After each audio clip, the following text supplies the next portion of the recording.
God, oh my God, if I die, I'm a legend. When they lay me down to rest, I know I was always repping. Oh my God, my whole life. Assalamualaikum warahmatullahi wabarakatuh. Halo teman-teman semua, kenalkan saya Thomas Putra Ayana dari jurusan Akuntansi Syariah. Saya di sini bertindak sebagai moderator kelompok 6 dari mata kuliah Akuntansi Biaya kelas E. Di sini kami kelompok 6 mengambil materi tentang biaya tenaga kerja. Oke teman-teman, tanpa berlama-lama, sebelum memasuki ke pokok pembahasan yang akan kami presentasikan, jangan lupa like, comment, dan subscribe ya. Berikut ini anggota-anggota yang akan membacakan materi pertama sampai materi terakhir. Simak sampai habis ya video ini.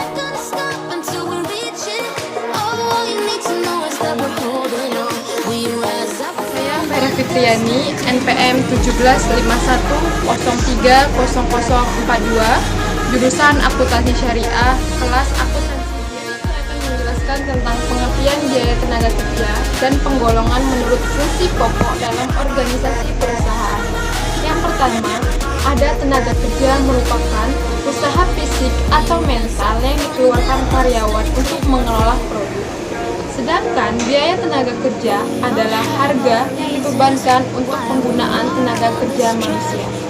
Nah, di mana penggolongan yang tadi menurut fungsi pokok dalam organisasi perusahaan ada 3. Yang pertama ada biaya tenaga kerja produksi, di mana isinya adalah gaji karyawan pabrik, biaya kesejahteraan karyawan pabrik, upah lembur karyawan pabrik, upah mandor pabrik, gaji manajer pabrik. Yang kedua ada biaya tenaga kerja pemasaran, yang isinya adalah upah karyawan pemasaran, biaya kesejahteraan karyawan pemasaran, biaya komisi pramuniaga, gaji manajer pemasaran.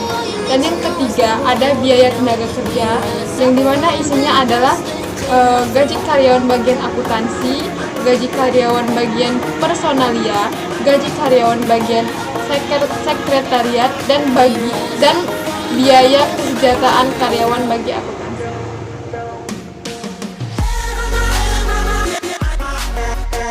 Nama saya Silvi Meliana, NPM 18510300020, jurusan Akuntansi Syariah, kelas Akuntansi Biaya.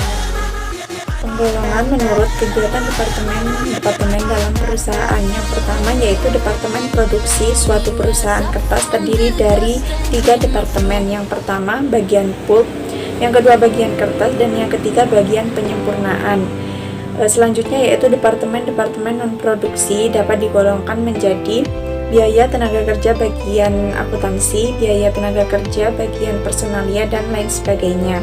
Penggolongan menurut jenis pekerjaannya. Misalnya dalam suatu departemen produksi tenaga kerja digolongkan seperti operator masuk ke dalam upah operator, mandor masuk ke dalam upah mandor, penyelia masuk ke dalam upah penyelia. Penggolongan biaya tenaga kerja semacam ini digunakan sebagai dasar penetapan diferensiasi upah standar kerja.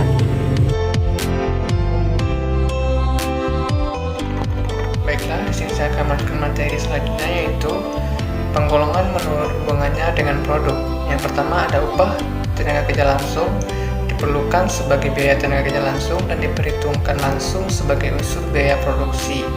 Yang kedua, upah tenaga kerja tidak langsung. Upah tenaga kerja tidak langsung ini disebut dengan biaya tenaga kerja tak langsung dan merupakan unsur biaya overhead pabrik. Selanjutnya adalah akuntansi biaya tenaga kerja. Biaya tenaga kerja dapat dibagi ke dalam 3 golongan besar, yaitu yang pertama ada gaji dan upah reguler, yaitu jumlah gaji dan upah bruto dikurangi dengan potongan-potongan seperti pajak penghasilan karyawan dan biaya asuransi hari tua. Yang kedua ada premi lembur, dan yang terakhir ada biaya-biaya yang berhubungan dengan tenaga kerja, yaitu atau disebut juga dengan labor related cost.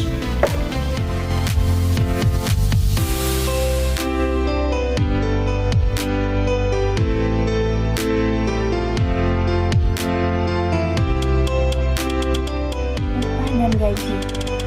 Ada beberapa macam cara perhitungan upah dan gaji di setiap perusahaan. mengidentifikasikan tarif upah dengan jam karyawan. Untuk menentukan upah seseorang karyawan perlu dikumpulkan data jumlah kerjanya selama periode waktu tertentu.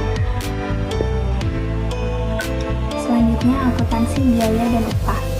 Yang pertama yaitu insentif.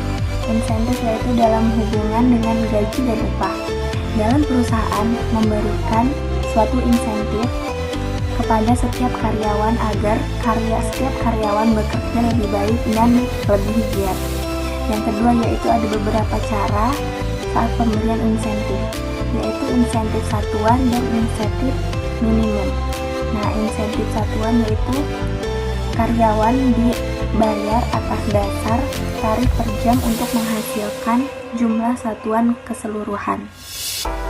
Yang kedua yaitu ada tarif difference price rate plan, yaitu semua gaji yang menggunakan tarif tiap potongan untuk jumlah keluaran rendah per jam dan tarif tiap potongan lain untuk jumlah keseluruhan di setiap potongan.